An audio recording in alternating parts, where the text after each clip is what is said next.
ಏನೇ ವ್ಯತ್ಯಾಸಗಳಿದ್ರು ಸಹ ವ್ಯತ್ಯಾಸಗಳನ್ನ ಸರಿಪಡಿಸ್ತಕ್ಕಂತ ಶಕ್ತಿ ನಮ್ಮೆಲ್ಲರಲ್ಲೂ ಕೂಡ ಇದೆ.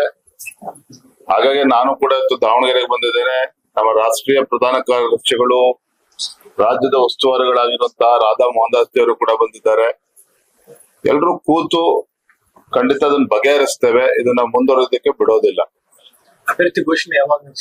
ಚುನಾವಣೆ ಘೋಷಣೆ ಆಗಿರೋದು, ಚುನಾವಣೆ ಘೋಷಣೆ ಆಗಿಲ್ಲ. ಆಮೇಲೆ ಕೂತು ಚರ್ಚೆ ಮಾಡ್ತೇವೆ. ಇವತ್ತು ಕೂಡ ಯಾರ್ಯಾರು ಆಕಾಂಕ್ಷಿಗಳಿದ್ರು ಅವ್ರನ್ನು ಕೂಡ ಭೇಟಿ ಮಾಡಿದ್ದೇವೆ. ಅವರ ವಿಚಾರಗಳನ್ನು ಕೂಡ ನಾವು ತಿಳ್ಕೊಂಡಿದ್ದೇವೆ. ಹಾಗಾಗಿ ಇವತ್ತು ಬಂದಿರ್ತಕ್ಕಂಥ ಉದ್ದೇಶನೇ ಅದು. ಸಣ್ಣ ಪುಟ್ಟ ಏನ್ ಸಮಸ್ಯೆಗಳಿದ್ದಾವೆ ಅವನು ಕೂಡ ಸರಿಪಡಿಸ್ಬೇಕು. ಎಷ್ಟು ಜನ ಆಕಾಂಕ್ಷಿಗಳ ಜೊತೆ? 8-10 ಜನ ಆಕಾಂಕ್ಷಿಗಳಿದ್ದಾರೆ. ಈಗಾಗಲೇ 4-5 ಜನ ಭೇಟಿನೂ ಕೂಡ ಆಗಿದ್ದೇವೆ. ಈಗ ಸಾಮಾನ್ಯ ನಮ್ಮ ಮಾಜಿ ಸಂಸದರಾಗಿರುವಂತಹ ಸಿದ್ದೇಶ್ವರ್ ಅವ್ರನ್ನು ಕೂಡ ಭೇಟಿ ಮಾಡ್ತೇವೆ. ಅಲ್ಲೂ ಕೂಡ 3-4 ಜನ ಆಕಾಂಕ್ಷಿಗಳು ಇದ್ದಾರೆ. ಅವ್ರನ್ನು ಕೂಡ ಮಾತನಾಡಿಸಿ, ಈಗಾಗಲೇ ದಾವಣಗೆರೆ ದಕ್ಷಿಣ ವಿಧಾನಸಭಾ ಕ್ಷೇತ್ರದಲ್ಲಿ ನಮ್ಮ ಸಂಘಟನೆ ಕೆಲಸ ನಡೀತಾ ಇದೆ.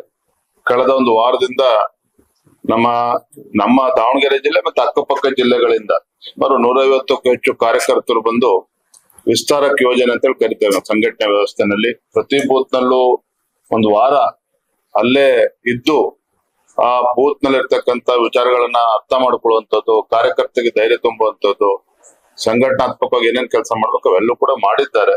ಎಲ್ಲವೂ ಕೂಡ ಸರಿ ಹೋಗ್ತದೆ ಅನ್ನೋ ಸಂಪೂರ್ಣ ವಿಶ್ವಾಸ ನಮ್ಗಿದೆ. ದಕ್ಷಿಣ ಕ್ಷೇತ್ರ ವಾತಾವರಣ ಹೇಗೆ? ವರದಿ ತಗೊಳ್ಳಿ. ದಕ್ಷಿಣ ಕ್ಷೇತ್ರದ ಗೆಲ್ತಾರೆ? ತೆಗೆದುಕೊಳ್ತೇವೆ. ಗೆಲ್ಲೇಬೇಕು ಅಂತೇಳಿ ಪಣ ತೊಟ್ಟು ನಾವೆಲ್ಲರೂ ಕೂಡ ಹೊರಟಿದ್ದೇವೆ. ಕ್ಷೇತ್ರದಲ್ಲಿ ಕಾರ್ಯಕರ್ತರಿಗೆ ಒಂದು ರಣೋತ್ಸಾಹ ಇದೆ.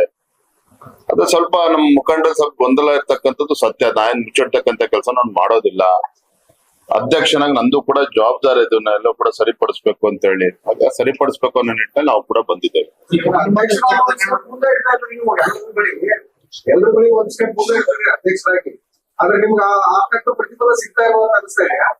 ಫಲ ಏನ್ ಸಿಗ್ತದೆ ಅಂತೇಳಿ ನಿಮ್ಗೆಲ್ರಿಗೂ ಗೊತ್ತಾಗಬೇಕು ಅಂತ ಏನಿಲ್ಲ. ಪಕ್ಷ ಸಂಘಟನಾ ವ್ಯವಸ್ಥೆಯಲ್ಲಿ ಅರ್ಥ ಆದ್ರೆ ಸಾಕು. ನನಗೆ ಸಂಪೂರ್ಣ ವಿಶ್ವಾಸ ಇದೆ. ಈ ಸಮಸ್ಯೆನ ಬಗೆಹರಿಸ್ತೇವೆ. ದಾವಣಗೆರೆ ದಕ್ಷಿಣ ಕ್ಷೇತ್ರ ಗೆಲ್ಲೋದಕ್ಕೆ ಏನ್ ಬೇಕೋ ಆ ಪ್ರಯತ್ನವನ್ನ ನಾವು ನಿಶ್ಚಿತವಾಗಿ ನಾವು ಮಾಡ್ತೇವೆ.